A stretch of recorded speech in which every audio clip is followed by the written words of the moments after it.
તો હલો નમસ્કાર, કેમ છો બધા? તો આજે આપણે જઈ રહ્યા છીએ ડભારી. તો રસ્તામાં હું જતો હતો ત્યારે તમે અહીં મસ્ત ચેક ડેમ છે, તો મને સારું લાગ્યું એટલે તમને પણ બતાવી જોઉં.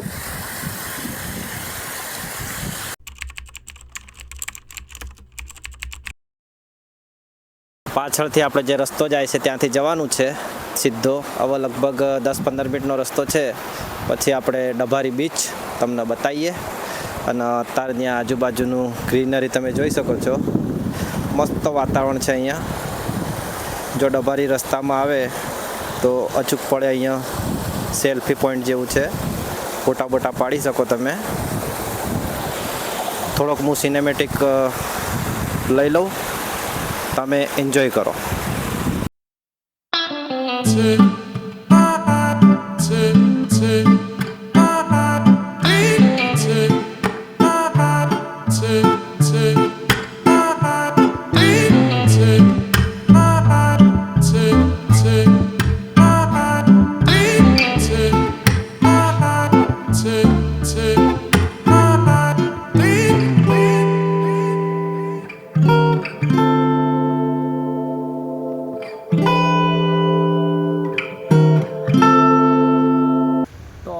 ચાલો જઈએ આપણે ડભારી. તો ચાલો.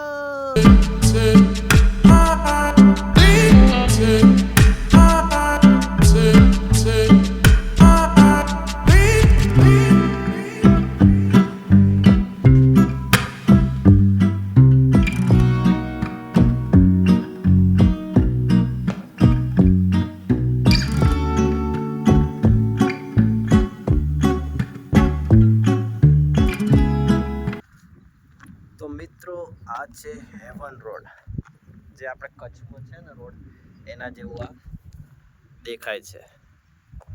ને હેવન રોડની બાજુમાં જ મસ્ત મજાનું પાણી છે, બતાવું તમને. આ રસ્તાની સાઈડમાં મસ્ત પાણી છે, દરિયાનું જ પાણી છે, પણ અહીંયા સુધી આવેલું છે. મસ્ત સનસેટનો ટાઈમ બી થઈ ગયો છે. ઠંડી ઠંડી હવા ચાલી રહી છે. જો બાલ કુદરતી વાતાવરણ જુઓ તમે ખાલી. બહુ મસ્ત લોકેશન છે. આપણા સુરતથી 35 કે 33 કિલોમીટર અંદાજિત થાય છે. તો અહીંયા આવો તો અચૂક તમે વિઝિટ કરજો.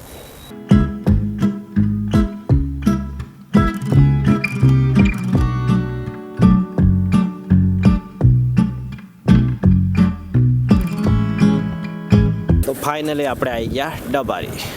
તો ચલો આપણે વિઝિટ. આ છે પાર્કિંગ.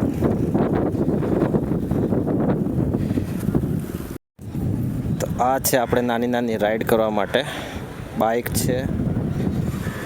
આને શું કહેવાય આપણે ખબર નહીં. 100 રૂપિયા હશે કદાચ, અંદાજે કોઈ છે નહીં એટલે પૂછી નહીં શકાય. આ આવી ગયા આપણે ડભારી. આજુબાજુ નાના મોટા ગલ્લા છે, નાસ્તા હાઉસ. નજીકમાં મહાદેવ મંદિર છે. તો મસ્ત ઠંડી ઠંડી હવા છે. અને જો આજુબાજુ કાળા પથ્થર છે, પાણી આને અથડાય. મોજા દરિયા.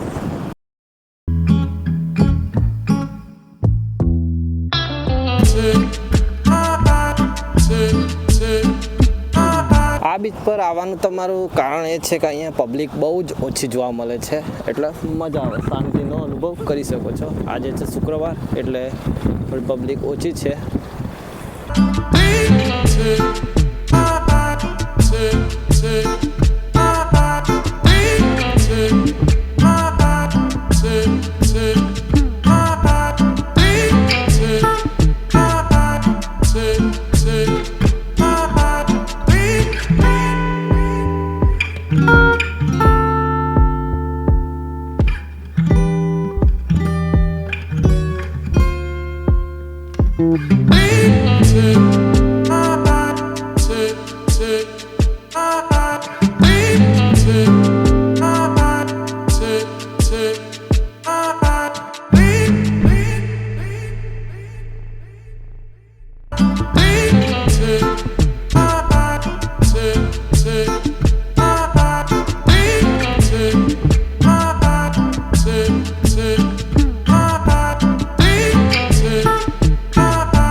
તો જુઓ દરિયાની મોજ તમે,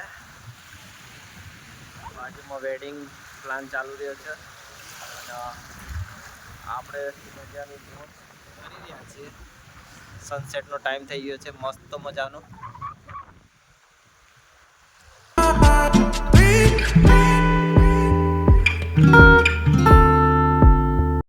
તો બ્લોગ ના કરીએ એન્ડ આપણે મોજ મસ્તી કરી લીધી છે આપણને. તો બ્લોગ ના કરીએ એન્ડ. તો મજા આવી આપણે આ ડુમ્મસ બીચ કરતાં બહુ મજાની બીચ છે, કેમ કે અહીં પબ્લિક પણ બહુ ઓછી છે અને મજા આવે એવું છે. તો કેવો લાગ્યો બ્લોગ જરૂરથી કોમેન્ટ કરજો અને ત્યાં સુધી તમે હસતા રહેજો અને મોજમાં રહેજો. બાય. તો ચલો નેક્સ્ટ બ્લોગમાં મળીએ.